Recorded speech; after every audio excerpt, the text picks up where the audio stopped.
Mesdames, Messieurs, bonsoir. En cette journée mémorable où le Maroc célèbre la fête du trône, nous allons plus loin que de commémorer un règne, car nous honorons une vision, celle de Sa Majesté le roi Mohamed VI pour une Afrique unie, prospère et solidaire. Nous avons l'immense honneur d'accueillir sur ce plateau des personnalités qui incarnent cette dynamique. J'ai également l'immense joie d'accueillir Son Excellence Madame l'ambassadeur de la République du Rwanda au Royaume du Maroc, Madame Shakila Oumoutoni. Bonsoir. Bonsoir, très honorée d'être avec vous ce soir. Mourakaza Neza, Madame l'ambassadeur.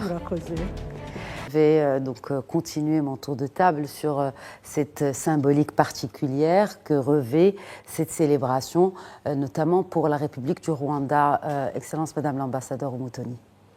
Merci beaucoup, chère Khadija. Encore une fois, merci de l'invitation à faire partie de cette table ronde exceptionnelle à l'occasion de la fête du trône, le 26e anniversaire. Et je pense que c'est un moment très symbolique, comme vous le dites. Et à mon tour, je voulais, avant de continuer mes propos, saisir cette opportunité et avec beaucoup d'humilité, présenter au nom de la République du Rwanda, en mon nom propre, présenter à Sa Majesté le roi Mohamed VI, à la famille royale et à tous les frères et sœurs marocains, nos vœux très sincères de santé, de bonheur et de prospérité pour cette occasion.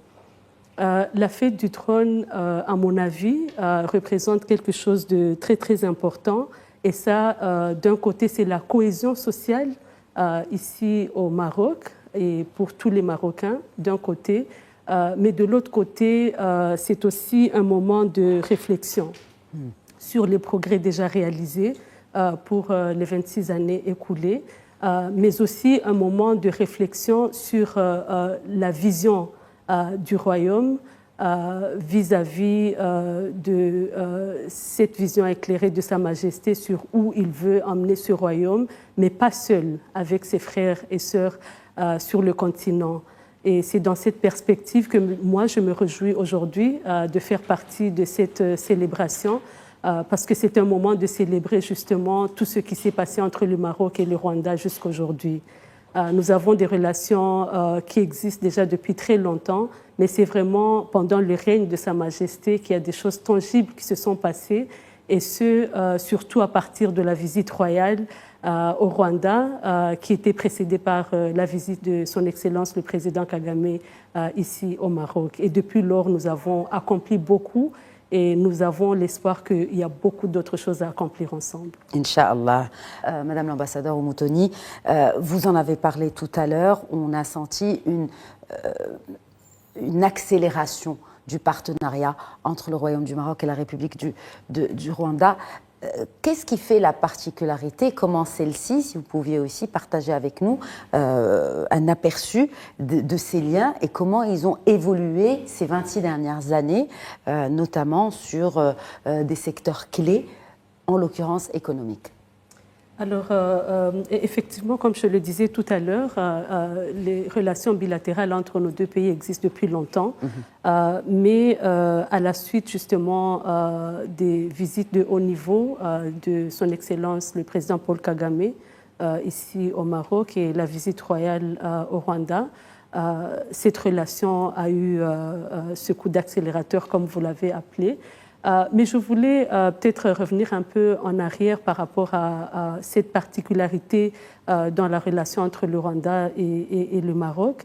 Et cela revient encore une fois à cette vision royale que nous vivons ici au Maroc et l'accent sur la coopération sud-sud et surtout les relations entre le Maroc et les pays africains. Et donc, pour un petit rappel, lorsque le Maroc est revenu à l'Union africaine, à l'époque, c'était le président Kagame qui présidait l'Union. Et je pense que cela a également donné une certaine particularité à la relation qui existe entre nos deux pays. Et c'est d'ailleurs après ça que, justement, les visites se sont effectuées dans les deux pays. après la visite royale et après la signature de beaucoup d'accords entre les deux pays, ça ne s'est pas arrêté aux signatures. Il y a eu des projets qui ont commencé à se réaliser. Et là, dans plusieurs domaines, notamment dans le domaine de l'agriculture, avec le lancement de l'usine OCP en joint venture avec une autre entreprise rwandaise. Et l'usine est déjà en train de travailler aujourd'hui. Et cela a donné beaucoup de... c'est un projet qui a permis au secteur agricole au Rwanda d'avancer et nous espérons que ce projet va continuer à apporter son apport dans le secteur agricole qui est un secteur très important au Rwanda.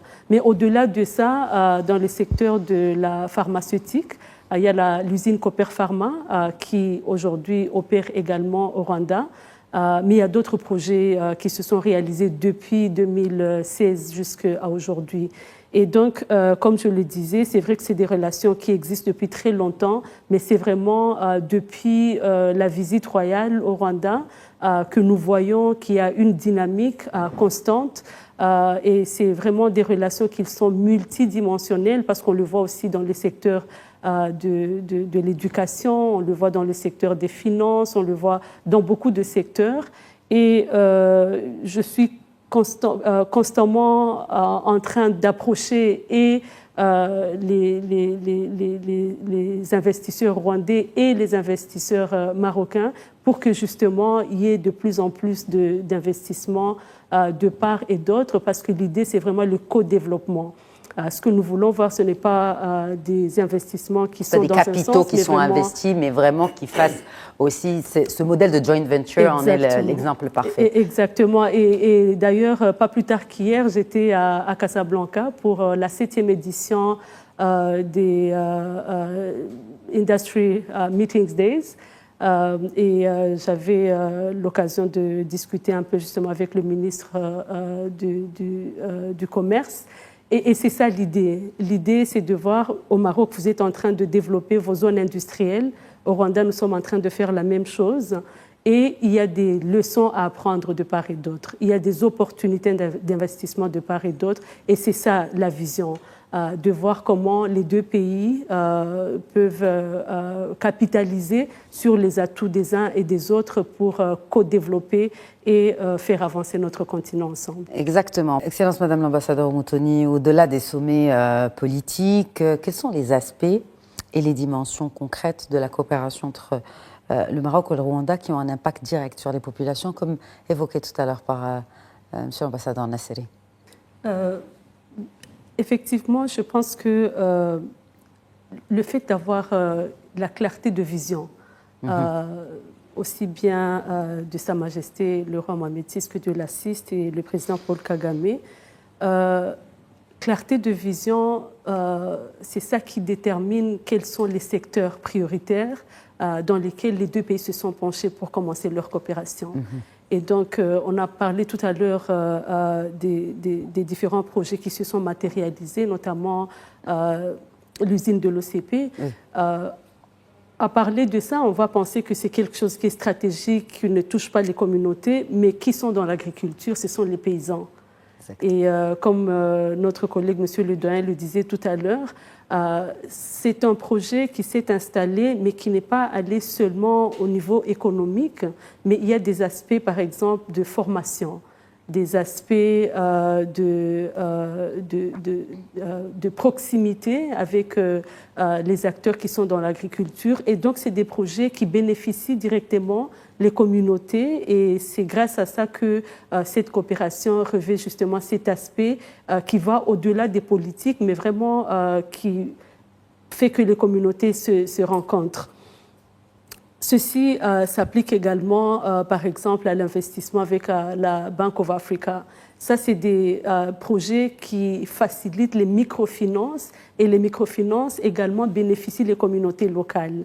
Et donc, tous ces projets, ce ne sont pas des accords qui se signent seulement, ce ne sont pas des discours politiques, mais c'est vraiment des projets qui ont un impact sur la vie de nos citoyens chaque jour.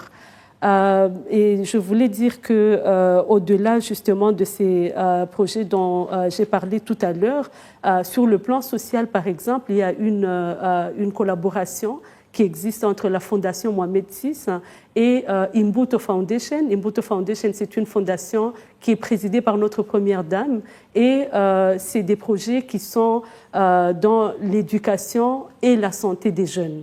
Et donc, finalement, cette relation bilatérale, tous les projets dont on a parlé, c'est des projets qui ont un impact direct sur nos populations et je pense que c'est un aspect que nous pouvons continuer à encourager. Je voulais évoquer également un autre aspect dont on n'a pas beaucoup parlé, qui est aussi nouveau dans cette coopération bilatérale qui existe entre nos deux pays, et ça c'est sur l'aspect religieux. Il y a 3 jours se tenait un symposium scientifique international à Kigali, et c'était organisé par la fondation Mohamed VI des oulémas africains. Et c'est des oulémas qui sont venus de tout le monde entier pour discuter justement d'un islam tolérant, des valeurs de l'islam, et ça s'est tenu au Rwanda. Ça, c'est une première, et nous pensons que justement cela va renforcer les liens justement entre nos deux pays, mais pour tout le continent également, en termes de faire avancer des valeurs culturelles et religieuses qui peuvent faire avancer notre continent. Donc, à mon avis, tous les projets qui sont mis en œuvre dans le cadre de notre coopération, de notre partenariat, c'est des projets qui vont au-delà des politiques, au-delà du diplomatique, mais qui ont vraiment un impact direct sur la vie de nos citoyens. Et mes remerciements vont également à Madame l'ambassadeur Moutoni. C'était un plaisir de vous accueillir, Madame, à cette belle occasion de 26e anniversaire de la Fête du Trône. Merci. Merci beaucoup.